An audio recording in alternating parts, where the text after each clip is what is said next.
नमस्कार, मेरा नाम है अभयराज और निष्पक्ष दिव्य संदेश के YouTube मंच पर आपका स्वागत है। लोकसभा चुनाव में सियासी समीकरण बिगड़ जाने का खामियाजा बीजेपी को हरियाणा में भुगतना पड़ा, जिसके चलते 5 सीटें उसे गंवानी पड़ गई हैं। ऐसे में बीजेपी विधानसभा चुनाव से पहले अपने बिगड़े समीकरण को दुरुस्त करने में जुट गई है, जिसके लिए ब्राह्मण समाज से आने वाले विधायक मोहन लाल बड़ौली को बीजेपी ने हरियाणा का प्रदेश अध्यक्ष नियुक्त किया है। इससे पहले बीजेपी ने सतीश पूनिया को प्रभारी और सुरेंद्र सिंह नागर को सह प्रभारी नियुक्त किया है। पार्टी ने पहले ही मुख्यमंत्री नायब सैनी के चेहरे पर चुनाव लड़ने की हरी झंडी दे रखी है। इस तरह से बीजेपी ने हरियाणा में सत्ता की हैट्रिक लगाने के लिए एक मजबूत सोशल इंजीनियरिंग बनाने का दांव चला है। बीजेपी विधायक मोहन लाल बड़ौली को हरियाणा का नया प्रदेश अध्यक्ष नियुक्त किया गया है। अभी तक प्रदेश अध्यक्ष की जिम्मेदारी मुख्यमंत्री नायब सैनी ही संभाल रहे थे। बीजेपी ने विधानसभा चुनाव को ध्यान में रखकर मोहनलाल बड़ौली को संगठन की कमान सौंपी है। बड़ौली सोनीपत जिले की राय विधानसभा क्षेत्र से विधायक हैं और 2024 में सोनीपत सीट से चुनावी मैदान में उतरे थे, लेकिन जीत नहीं सके। वे मुख्यमंत्री नायब सैनी की काफ़ी विश्वस्त माने जाते हैं। बड़ौली अभी तक हरियाणा बीजेपी के संगठन में प्रदेश महामंत्री की जिम्मेदारी संभाल रहे थे। प्रदेश महामंत्री से अब बीजेपी के प्रदेश अध्यक्ष बने हैं। केंद्रीय ऊर्जा मंत्री मनोहर लाल के मुख्यमंत्री रहने के बाद राज्य में बीजेपी की कमान पार्टी ने नायब सिंह सैनी को सौंपी थी। इसके बाद वह सीएम बन गए थे।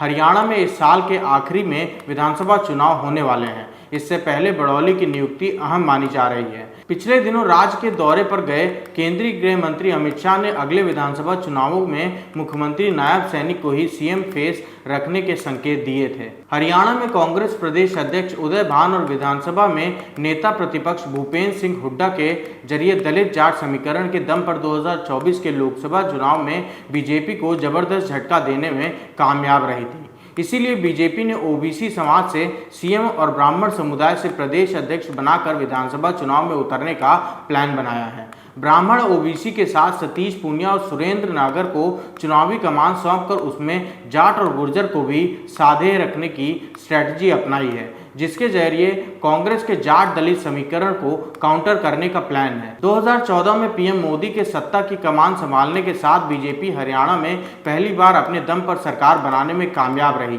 लेकिन 5 साल के बाद 2019 में बहुमत से पीछे रह गई थी। ऐसे में बीजेपी के समर्थन से बीजेपी ने सरकार बनाई, लेकिन अब सत्ता की हैट्रिक लगाने के लिए उसे कई चुनौतियों से जूझना पड़ रहा है। सत्ता विरोधी लहर से निपटने के लिए बीजेपी ने लोकसभा चुनाव से पहले मनोहर लाल खट्टर को हटाकर ओबीसी से आने वाले नायब सैनी को मुख्यमंत्री की कमान सौंपी थी। इसके बावजूद बीजेपी ने हरियाणा में 5 लोकसभा सीटों को गंवा दिया और विधानसभा चुनाव से पहले डैमेज कंट्रोल करने में जुट गई है। हरियाणा में बीजेपी के गैर जाट पॉलिटिक्स के जरिए तमाम जातियों को साधकर सत्ता कब्जाई थी, लेकिन 10 सालों में पूरा समीकरण बिगड़ गया।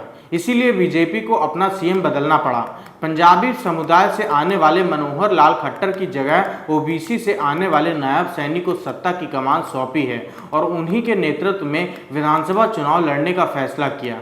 ऐसे में जाट और गुर्जर हरियाणा की 2 बड़ी जाति हैं, जिनके वोटों को जोड़ने के लिए सतीश पूनिया को प्रभारी तो सुरेंद्र नागर को सह प्रभारी बनाया है, तो ब्राह्मण वोटों के खातिर मोहनलाल बड़ौली को संगठन की कमान सौंप दी है। ऐसे में देखना है कि चारों नेता अपने अपने समुदाय का कितना वोट बीजेपी के पक्ष में ला पाएंगे, लेकिन वैश्य और पंजाबी वोट 2014 और 2019 की तरह एकमुश्त मिल पाएगा। हरियाणा में वैश्य और पंजाबी समुदाय नाराज माने जा रहे हैं, क्योंकि राज्य में कानून व्यवस्था को लेकर लगातार सवाल उठ रहे हैं। ऐसे में वैश्य समुदाय के लोग सड़क पर उतरकर अपनी नाराजगी जाहिर कर चुके हैं। नायब सैनी लोकसभा चुनाव में अपनी छाप नहीं छोड़ पाए हैं और प्रदेश अध्यक्ष की कमान मोहन लाल बड़ौली को सौंपी गई है, जिन्हें अपनी पहचान बनाने की चुनौती है। बड़ौली की सोनीपत से बाहर बहुत ज़्यादा लोग जानते नहीं हैं। विधानसभा चुनाव में बामुश्किल 3 महीने बचे हैं। ऐसे में बड़ौली को लोगों के बीच पहचान दिलाने की मशक्कत भी बीजेपी को करनी होगी। कांग्रेस हरियाणा के जाट और दलितों पर पूरा फोकस कर रखा है। अग्निवीर के मुद्दे पर हरियाणा का बड़ा तबका नाराज है और कांग्रेस इस मुद्दे को लगातार धार देने में जुटी है। किसान के मुद्दे को भी कांग्रेस उठाकर बीजेपी को बैकफुट पर करने का प्लान बनाया है। इनेलो और जेजेपी के कमजोर होने से हरियाणा की सीधी लड़ाई कांग्रेस बनाम बीजेपी की होती नजर आ रही है।